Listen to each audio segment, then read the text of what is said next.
What's good, YouTube? This your man Spill Dog. I just got to seeing my man Keith Thurman do a couple of videos on fight hype, and I gotta be honest, and some people ain't gonna like it, but it's definitely the truth.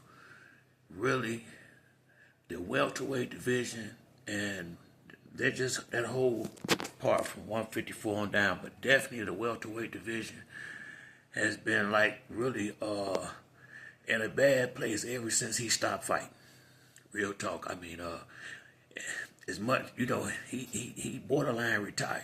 Now, I know he probably gonna say he gonna have a fight or something sooner or later, and I hope he do. But since Keith left, seemed like he left, Earl started getting in accidents and getting hurt, and even when Earl was out here, he's not engaging. Keith Thurman is engaging. He got something to say. And I mean, like I said, he kept the division alive.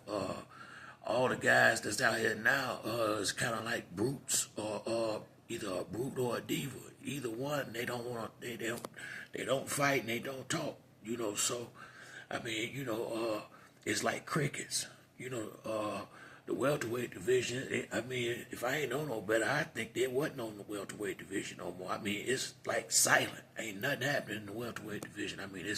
You wouldn't even know Jerron Ennis had no title. Honest to God, seeing Keith is always, you're always glad to see him. He definitely had him a big old slice of humble pie. He done really toned it down a lot. And I was really hoping he got that fight with Tim Zoo. I thought that was the perfect fight for him to come back if his legs was up. If his legs was up under him, I felt like Keith was a good enough boxer and mover to do his thing for 12 rounds and outscore Zoo. And if he slip up, who knows? But when he messed up that fight, as far as with the injury, it's gonna be hard to take him serious as far as in there with real competition until you see him fight. Regards to how he or make it through a training camp.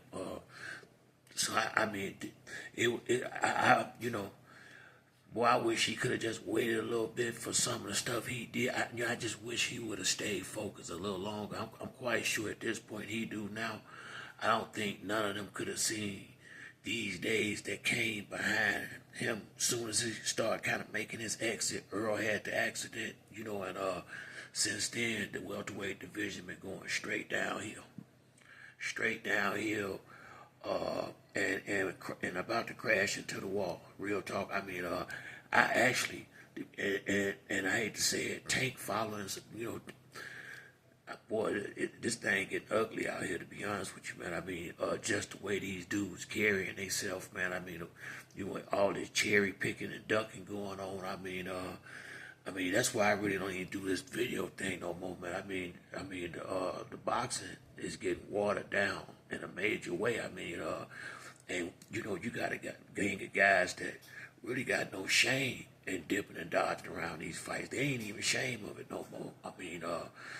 They got that money in their pocket and they come out and smile and find them a soft touch and jump in there and try to build him up like he's something for real. And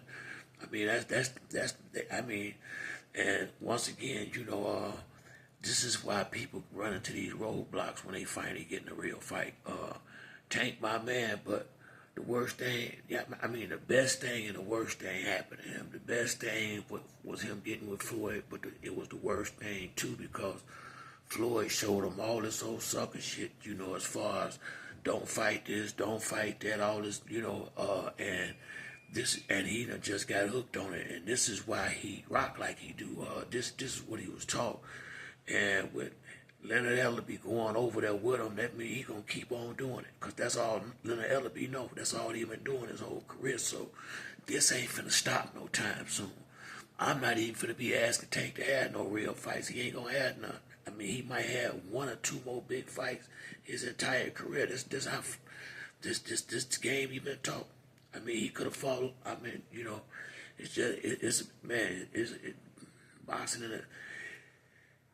I don't know, man. I gotta see some, and some people might say it's in a good place. I don't see it that way. I don't see this fight shit. I don't see this cherry picking and ducking and changing no time soon. And then what happened? You get guys like Keith and them that's coming behind it. They gonna pick up this same mentality.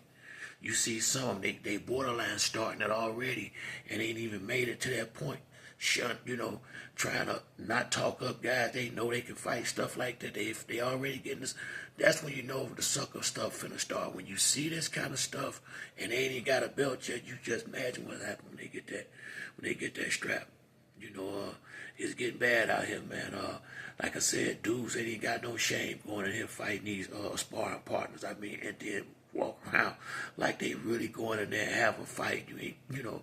It's not a fight when you ain't got no question in your mind what's gonna happen. I mean, these is shows, and it's just ridiculous, man. It's just, and when somebody who can fight step up, here come all this other old side, like Floyd Schofield.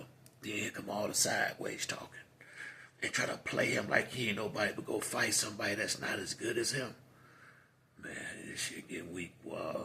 But man, good to see Keith out there. I ain't expecting him to fight. Be nice if he do, but I ain't expecting it. Would be nice though. But I'm glad to see he out here looking healthy, looking like he at least walk, in the environment. Maybe him and Danny. I mean, I don't even want to see nothing like that though, man. We'll see, man. But that's it for me on this video. If you like the video, to like and subscribe. Till next time, it's your boy Spill Dog. I'm out.